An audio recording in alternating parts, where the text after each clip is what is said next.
Masa pemerintahan Joko Widodo bakal berakhir di 2024. Pesan Pak Jokowi, jangan wariskan proyek mangkrak. Ya, cuman masalahnya sampai di bulan Juli saja masih ada 58 proyek strategis nasional eranya Pak Jokowi masih belum rampung. Ketua Tim Pelaksana Komite Percepatan Penyediaan Infrastruktur Prioritas memastikan tak ada proyek strategis nasional yang mangkrak di 2024. Dengan waktu efektif yang bisa dibilang tak sampai 1 tahun, apa benar bisa selesai? Ya bagus, sudah 38% juga bagus. Optimis untuk 17 Agustus tahun depan. Ya kerja itu harus optimis. Oke, kalaupun tak mangkrak, takutnya proyek yang asal main kebut jadinya nggak sesuai ekspektasi. Aku kasih contoh salah satu proyek nasional yang selesai tapi dinilai gagal oleh pemerintahnya langsung.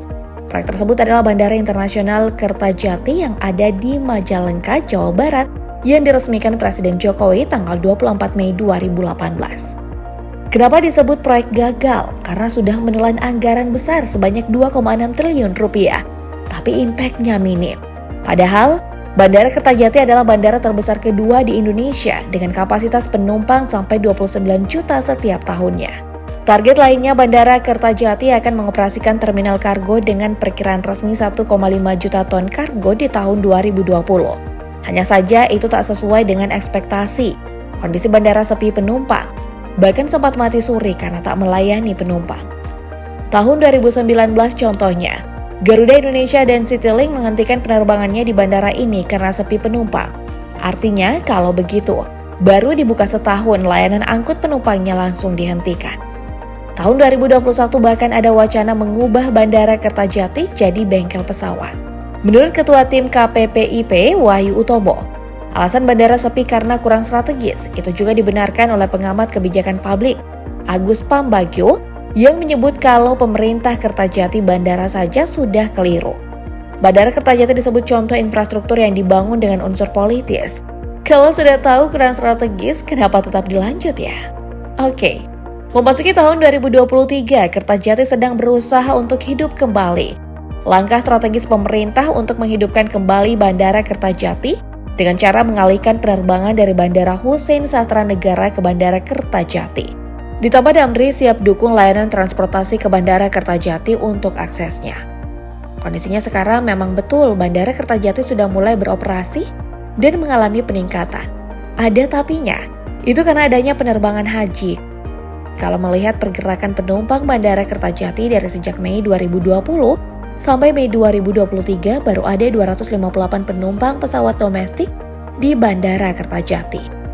Itu baru Bandara Kertajati, belum kita sebut bandara lain di era Jokowi yang juga sunyi dan senyap, seperti JB Sudirman di Purbalingga, Bandara Ngloram di Blora tanpa ada penerbangan komersial, Bandara Wiridinata di Tasikmalaya yang sempat ditutup 2 tahun. Padahal harapannya dengan adanya proyek strategis ini, pertumbuhan ekonomi yang awal pemerintahannya stagnan di angka 5% bisa meroket menjadi 7% sampai di akhir masa jabatannya. Nyatanya ada banyak masalah. Di sektor transportasi laut juga sama, ada masalah. Contoh Ambon Newport. Rencana awalnya proyek ini mulai dikerjakan Desember 2021 atau Januari 2022 dengan menggunakan dana APBN dan kerjasama dengan pihak swasta. Ambon Newport rencananya akan berdiri di Desa Wai Enlia, Kecamatan Salahutu, Pulau Ambon. Lahan yang sudah disediakan itu luasnya sekitar 700 hektar dengan skema investasi mencapai 5 triliun rupiah. Nantinya konsep Ambon Newport mengusung konsep pelabuhan terintegrasi.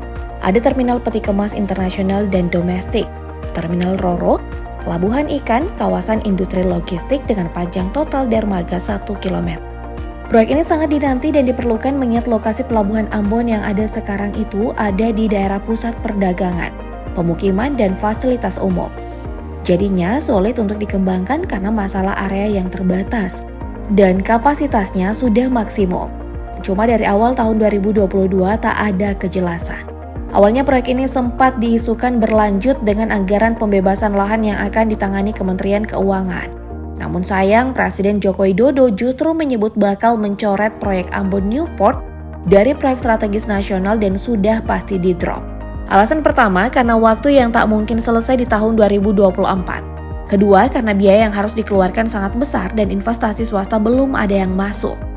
Seperti yang sudah dijelaskan tadi, skema pembangunan Ambon Newport bersinergi dengan Pelindo 4 dan pihak swasta melalui kerjasama pemerintah dan badan usaha atau pendanaan kreatif non-APBN ini yang belum jelas. Dan satu, Jokowi tak ingin memperburuk citra dengan mewariskan proyek mangkrak. Untuk proyek yang satu ini aku mau ajak kamu berandai-andai. Untuk jalur kereta api Jakarta-Surabaya yang sekarang kurang lebih 720 km. Jarak tempuhnya itu sekitar 9 jam. Pemerintah kita mau memangkas waktu tempuh tersebut dengan proyek kereta cepat Jakarta-Surabaya. Jadi nantinya perjalanan yang awalnya 9 jam akan menjadi 4 hingga 5 jam dengan kereta cepat Jakarta-Surabaya. Andai kata proyeknya berjalan, harapannya seperti itu. Masalahnya, pemerintah melalui Komite Percepatan Penyediaan Infrastruktur Prioritas memutuskan untuk membatalkan proyek kereta cepat Jakarta-Surabaya dari proyek strategis nasional. Alasan dicoret karena dari sisi pembiayaan, pengadaan lahan, dan perizinan yang katanya terlalu kecil kemungkinannya untuk dilaksanakan di sisa masa jabatan pemerintahan Pak Jokowi. Padahal ya, kalau mau dibilang rencana untuk membangun kereta berkecepatan tinggi di Indonesia itu sudah ada sejak tahun 2015. Dari pemerintah sih, pembangunan kereta cepat Jakarta-Surabaya adalah rencana jangka panjang. Itu kalau proyek tersebut punya potensi ekonomi dan nilai strategis. Karena kalau tidak, bisa jadi tak akan dilanjutkan oleh pemerintahan setelah Jokowi. Semisal Anies Baswedan kalau terpilih, ia kemungkinan akan menghentikan program Jokowi yang dinilai buruk.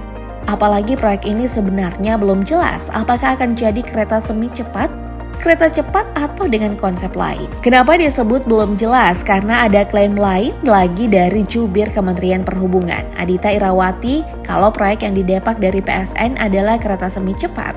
Yang berbeda dengan kereta cepat yang sudah tersambung dari Jakarta-Bandung, jadi sebenarnya sejak awal proyek ini memang tak jelas. Satu lagi, mega proyek jalan tol Gilimanuk-Mengwi dengan panjang 96,21 km juga belum jelas nasibnya. Sejak peletakan batu pertama September 2022, progresnya itu sangat lambat. Bahkan bisa dibilang mandek. Alat berat yang awalnya beroperasi di lokasi satu persatu berkurang alias sepi. Padahal rencananya tol yang diberi nama Jagatkerti bisa dilalui kendaraan roda 4 dan roda 2. Ada jalan khusus sepeda motor dibangun secara terpisah yang panjangnya itu 42,2 km. Tapi menurut Gubernur Bali, Wayan Koster, proyek tersebut tetap jalan, cuman ada perubahan skema. Maksudnya perubahan skema adalah pergantian investor atau konsorsium karena total investasinya itu akan memakan biaya sebesar 24,6 triliun rupiah. Makanya pembangunannya terhenti sementara. Itu kata Bapak Wayan Koster. Cuman masalahnya proyek ini ditarget selesai tahun 2025. Yang artinya bakal lewat dari masa jabatan Presiden Jokowi.